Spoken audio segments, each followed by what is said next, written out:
قرآن میں یہ وعدہ کیا ہے کہ میں اپنے نبی کا نام اٹھاؤں گا، اور وہ ہم اس کا مشاہدہ کرتے ہیں۔ اور یہ سلسلہ ظاہر ہے آپ نے بھی سنا ہوگا کہ یہ سلسلہ جزائر انڈونیشیا سے، یعنی جو مشرق بعید ہے، جو مشرق کی طرف سے، جہاں سے جب زمین گھومتی ہے اور سورج اس طرف سے طلوع ہوتا ہے، صبح کا آغاز ایک طرح سے اس طرف سے ہوتا ہے، تو وہاں سے یہ اذانوں کا سلسلہ شروع ہو جاتا ہے، اور پھر وہ وہاں سے ہوتے ہوئے انڈونیشیا سے ملیشیا، پھر ملیشیا سے اس طرف تھائی لینڈ کے علاقے میں، برما کے علاقے میں، اور اس کے بعد پھر ہندوستان کی طرف، اور پھر ہندوستان سے پاکستان، پھر افغانستان، ایران،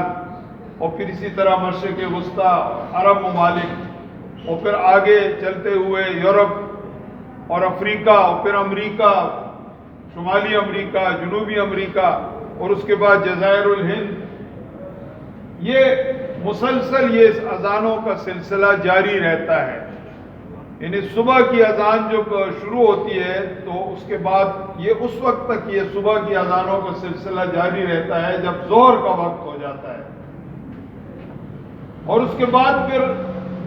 وہیں انڈونیشیا سے ظہر کی اذان شروع ہوتی ہے، اور وہ سلسلہ جاری رہتا ہے جب عصر کا وقت آ جاتا ہے۔ ظاہر مختلف اوقات ہیں دنیا میں، دنیا ایک گلوب ہے اور اس میں مختلف اوقات میں وہ وقت ہوتا ہے، اس لحاظ سے اس کے بعد عصر کی اذان، پھر اس کے بعد مغرب کی اذان، اس کے بعد عشاء کی اذان، اور عشاء کی جب اذانیں ختم ہوتی ہیں ایک طرف دنیا کے ایک کونے میں، تو دوسرے کونے سے پھر فجر کی اذان شروع ہو جاتی ہے۔ یعنی کوئی لمحہ ایسا نہیں ہوتا، کوئی وقت ایسا نہیں ہوتا کہ دنیا میں اذان کی آواز نہ آ رہی ہو، کہیں نہ کہیں پہ اذان ہو رہی ہوتی ہے دنیا میں، اور اس اذان کے نتیجے میں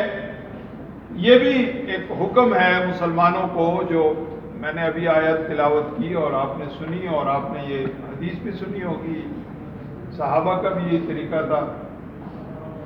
کہ جب بھی حضرت محمد مصطفیٰ صلی اللہ علیہ وآلہ وسلم کا نام لیا جائے تو ان پہ درود و سلام بھیجا جائے، درود کا اہتمام کیا جائے، اور سب سے مختصر درود جو ہے وہ صلی اللہ علیہ وسلم ہے، یہ سب سے مختصر درود ہے، یہ بھی درود کی ایک شکل ہے، اور ظاہر درود ابراہیمی جس کا ہم سب نماز میں بھی اہتمام کرتے ہیں اور اس کے علاوہ بھی اہتمام کرتے ہیں، جو زیادہ طویل ہے اور زیادہ جامع ہے۔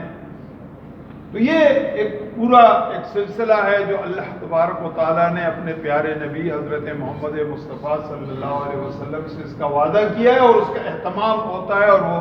الحمدللہ پوری دنیا میں یہ سلسلہ جاری ہے۔ اس کے علاوہ بھی نبی پاک صلی اللہ علیہ وسلم کی ذات کو پوری دنیا نے قبول کیا ہے کہ یہ دنیا کی عظیم ترین ہستی ہے۔ ابھی چند دن پہلے ایک تحقیق سامنے آئی،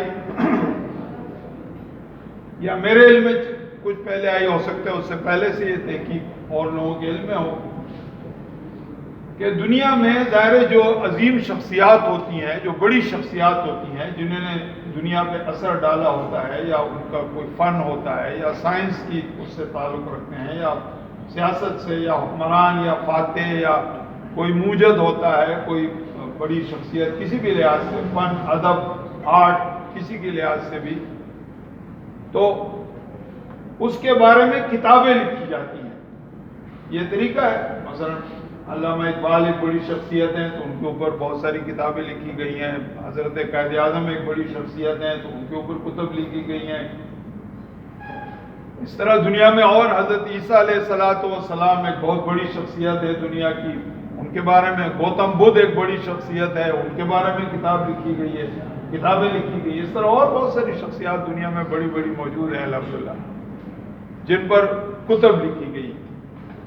لیکن تحقیق یہ بتاتی ہے کہ سب سے زیادہ کتب اگر کسی شخصیت پہ لکھی گئی ہے تو حضرت محمد مصطفیٰ صلی اللہ علیہ وسلم، 5 لاکھ سے زیادہ کتابیں لکھی گئی ہیں رسول پاک صلی اللہ علیہ وسلم۔ اور دنیا میں جتنی بھی زبانیں ہیں، انہیں 100 سے زیادہ زبانیں تو اس وقت بھی دنیا میں، یا اس سے بھی زیادہ زبانیں، اگر پوری آپ شمار کریں تو 1000 سے زیادہ اور اس سے بھی شاید زیادہ اس کی تعداد ہو زبانوں. ہر زبان میں ان کے اوپر کتاب لکھی گئی ہے. یعنی ہر وہ زبان جس میں کوئی تحریر موجود ہے تو اس میں نبی پاک صلی اللہ علیہ وسلم کے اوپر بھی کوئی نہ کوئی کتاب، کوئی نہ کوئی مصنف ہے.